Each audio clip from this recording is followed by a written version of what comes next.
We are still in the middle of the crisis. I get up in the morning and I turn on the television. It is no longer about infected people or death rates. Numbers will now be announced of how many people have received the new vaccine. At the same time, the number of objectors is increasing and consideration is given to how and why these people cannot be allowed to participate in life. I'm taking the child to school. On the way we pass empty shops. It was a year ago that there was life here.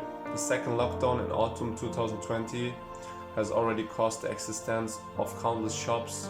The third in spring 2021 dealt the rest of the world with the fatal blow. There are signs everywhere that we are at war and that there is a curfew. These were installed in autumn 2020 and have not yet been removed. The houses and gardens somehow look loveless. Many are empty, although those are exactly the newest ones.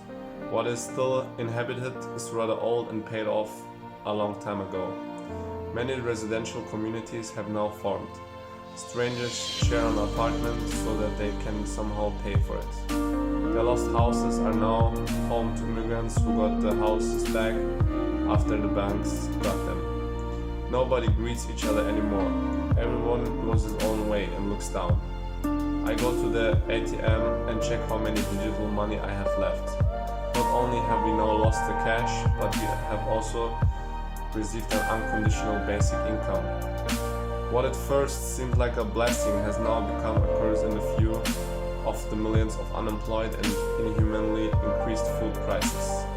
I go to the only remaining supermarket. At the door I have to prove that I have been vaccinated. If I weren't, I wouldn't be allowed to go into the shop and would only be given a few basic groceries in a bag in front of the door. I enter the shop. There are signs everywhere stating the limited number of individual products that can be purchased this week.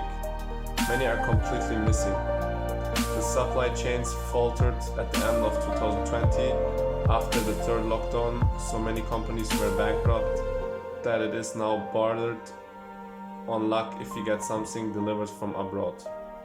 The things that are still there are so expensive that you think carefully about what you really need. We tried to exchange with each other, but the army on the streets and the curfews made it as good as impossible. I get a written confirmation that I have bought and go home. It is dark and cold. The new electricity prices decided in spring 2021. The CO2 tax and the fact that our heating no longer meet the latest requirements, but we couldn't afford new ones, forced us to only fire the house with a stove. At least we still have it. In order to keep our jobs, we have to get vaccinated. Because only those who are allowed to work at all.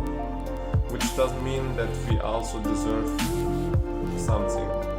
Everything stands and falls with the new and old measures and what people can still afford.